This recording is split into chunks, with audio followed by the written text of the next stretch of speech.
ममता बनर्जी एक बार फिर से काला कोट पहने कोर्ट में, सुप्रीम कोर्ट में पैरवी करते हुए दिखाई दे सकती हैं। यह एक बहुत बड़ी खबर है। उन 27 लाख वोटरों के अधिकार के लिए लड़ाई लड़ने की तैयारी, जिनका नाम वोटिंग लिस्ट से गायब कर दिया गया।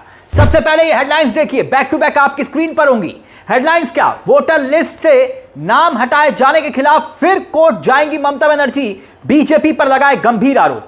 अगली हेडलाइन देखिए, ममता बनर्जी फिर जाएंगी सुप्रीम कोर्ट, अब की बार चुनाव आयोग के खिलाफ खुद रखेंगी दलीलें, 27 लाख वोटर का है सवाल। अब एक और हेडलाइन जल्दी से देख लीजिए, फिर मामला क्या है वो आपको बताता हूं।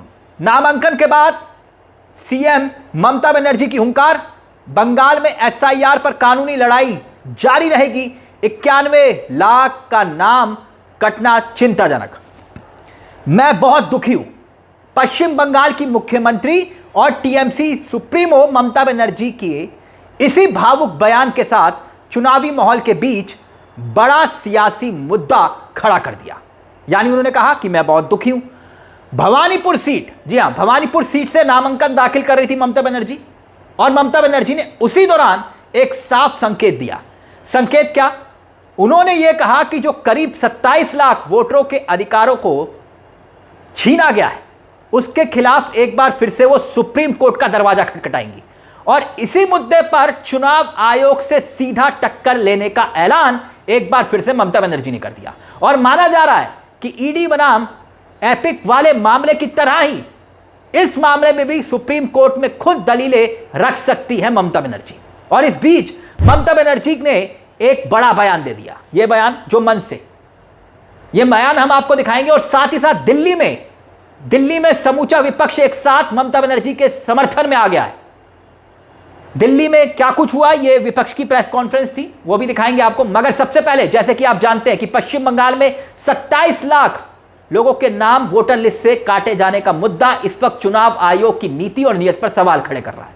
और इसी बीच पहले यह बयान सुनिए, जो बयान मन से दिया, क्योंकि इस बयान में ममता बनर्जी यह कहती हैं कि भाजपा और चुनाव आयोग ने भारतीय लोकतंत्र को एक करूर मजाक किया है। दावा यह कि भारतीय संविधान के चित्रकार, महान कलाकार नंदलाल बोस के पोते सबुद्ध सेन उनका और उनकी पत्नी का नाम वोटिंग लिस्ट से हटा दिया।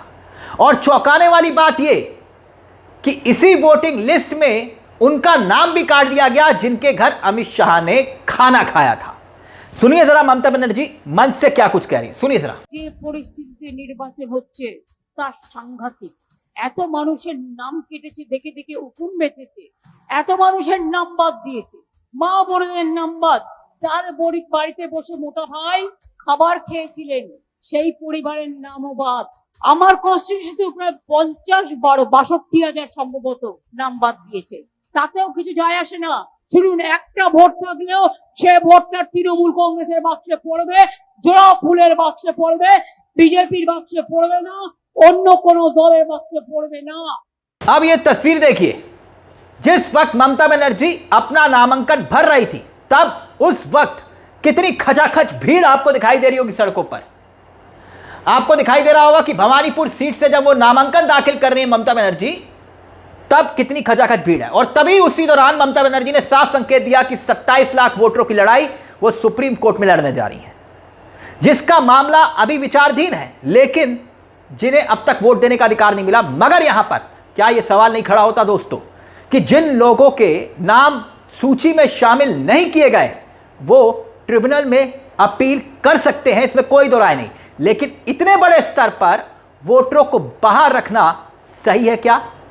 सवाल यह भी उठ रहे हैं कि आखिर इस प्रक्रिया को रोके रखने का क्या औचित्य है, जब लाखों लोगों का लोकतांत्रिक अधिकार दांव पर लगा। यानी कि चंद दिनों के बाद वोट डालना है और अभी तक उन्हें यही नहीं मालूम कि वो वोट डाल पाएंगे या नहीं। वहीं जहां ममता बनर्जी खुद पश्चिम बंगाल में मोर्चा संभाले हुए हैं, तो दूसरी तरफ ज्ञानेश कुमार के खिलाफ एक और मोर्चा खुल चुका है। कैसे? दिल्ली में पूरा विपक्ष ममता बनर्जी के समर्थन में खड़ा हो गया, पूरा विपक्ष। और खास तौर पर जिस तरह से बुधवार को चुनाव आयोग के दफ्तर में घटना घटी, आपको याद होगा बुधवार को चुनाव आयोग के दफ्तर में क्या हुआ। टीएमसी के सांसदों ने आरोप लगाया कि ज्ञानेश कुमार ने बैठक में कहा गेट आउट, गेट लॉस्ट, और अब इस मुद्दे को लेकर टीएमसी ने दो टूक जो ट्वीट किया था, चुनाव आयोग ने दो टूक टीएमसी को दो ट्वीट, और उसी को लेकर अब सवाल खड़े हो रहे हैं। वो ट्वीट डिलीट नहीं हुआ। चुनाव आयोग के रवैये को लेकर तमाम विपक्ष के नेताओं ने संयुक्त प्रेस कॉन्फ्रेंस की, जो प्रेस कॉन्फ्रेंस की वो दिल्ली में, देखिए, पूछा कि भाई ये ज्ञानेश कुमार, जब 20 पार्टियों के करीब 193 सांसदों ने इन्हीं ज्ञानेश कुमार के खिलाफ हस्ताक्षर किए थे, महाभियोग का नोटिस दिया था, इसके बावजूद उसे खारिज क्यों किया गया? आधार क्या है? सुनिए जरा टीएमसी के सांसद डेरेक ओब्रायन क्या कुछ कह रहे हैं, सुनिए जरा। Just a few words of introduction and then we'll go into the nitty-gritty for this press conference, which will be conducted in English and Hindi. So, in the Lok Sabha and in the Rajya Sabha, 300 MPs belonging to about 20 parties, including independents, 300, all these parties, anti-BJP parties, moved notices in Lok Sabha and Rajya Sabha for the first time since independence against the Chief Election Commissioner, to remove the Chief Election Commissioner. Out of those 300 MPs in two houses, what was actually needed was 100 from Lok Sabha and 50 from Rajya Sabha, 150. But over those 2-3 days in Parliament, we didn't want to use any digital signatures, so we used physical signatures. 193 was the number. Add to 193 about another 110. So somewhere in the region of 300 plus. Who are these parties? I'm not giving you the numbers of these parties, but who are these parties?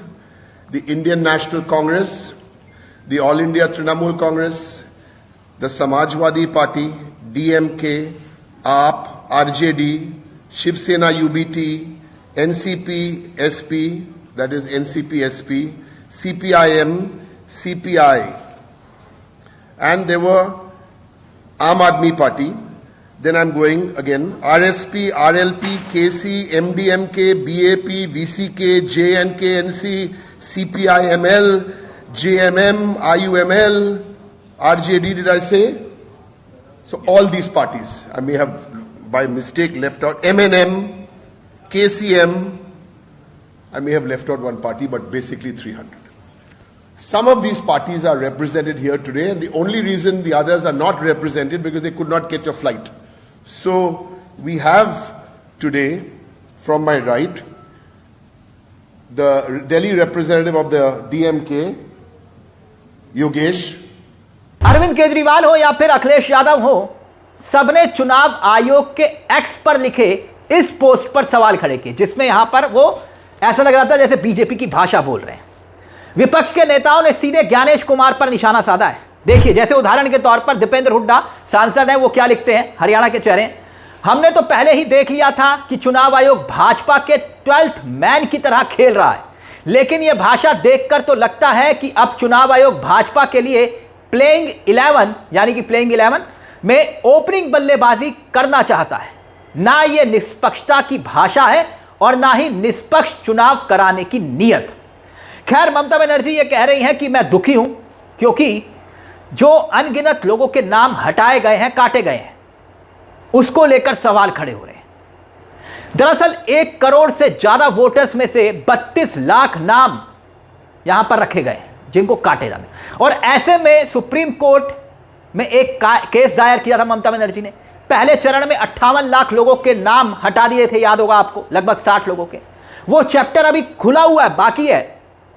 कुछ ऐसे मतदाता जो duplicate हैं या जिनकी मृत्यु हो चुकी है, उन्हें हटा दिया जाए, ये ठीक है, लेकिन जो वैलिड वोटर हैं वो सूची से बाहर हो जाए तो एक गंभीर मुद्दा बन जाता है, और वो बन चुका है। यानी ममता बनर्जी ने एसआईआर के दौरान वोटर लिस्ट से 91 लाख वोटरों के नाम हटाए जाने के बाद अब कोर्ट जाने का जो ऐलान किया है, उससे एक बार फिर से खलबली मचा दी है। वो इसलिए भी क्योंकि ये लड़ाई सिर्फ बयानों तक सीमित नहीं है ममता बनर्जी की, क्योंकि इससे पहले ममता बनर्जी चुनाव आयोग को 9 चिट्ठियां बाकायदा लिख चुकी हैं, जिसका एक भी जवाब नहीं आया, एक भी चिट्ठी का जवाब नहीं आया। मगर फिर भी एक मुख्यमंत्री होने का फर्ज ममता बनर्जी निभाते हुए दिखना चाहती हैं। चाहे वो जिंदा वोटरों को मंच पर लाकर वो खड़ा कर देती हैं, कभी रात भर वो खुद धरने पर बैठ जाती हैं, यहां तक कि दिल्ली तक चुनाव आयोग के दफ्तर तक ज्ञानेश कुमार के सामने जिंदा लोगों को खड़ा कर देती है जिनके नाम वोटर लिस्ट से काटे गए। और यहां तक कि सुप्रीम कोर्ट जाकर खुद ममता बनर्जी ने पैरवी तक की। अब भवानीपुर से नामांकन भरने के साथ 27 लाख वोटरों के मुद्दे को उठाने का सियासी ऐलान करके एक नया विवाद यहां पर खड़ा करने की कोशिश नहीं बल्कि समाधान की कोशिश की तरफ बढ़ते हुए दिखना चाह रही है ममता बनर्जी। और ऐसे में अब यह मुद्दा चुनावी राजनीति में क्या असर डालेगा यह देखना बाकी है, क्योंकि पश्चिम बंगाल की जनता अब इसका कैसे आकलन करेगी, क्योंकि ममता बनर्जी हर मोर्चे पर अकेले चट्टान की तरह लड़ती हुई दिखाई दे रही है। भले ही सुप्रीम कोर्ट से उन्हें निराशा हाथ लगे, लेकिन फिर भी ममता बनर्जी ये जानती हैं कि असली लड़ाई जनता की अदालत में होनी है। इस पूरे मुद्दे को लेकर आपकी क्या राय है? अपनी राय हमें कमेंट बॉक्स में जरूर दीजिएगा। मुझे तिलक चावला को दीजिए इजाजत। एक छोटी सी दरख्वास्त, चैनल को सब्सक्राइब जरूर कर लीजिएगा। मंच आप ही का है जहां हम सिर्फ खबर नहीं दिखाते बल्कि खबर के पीछे की खबर भी बताते हैं। नमस्कार, जय हिंद, जय भारत।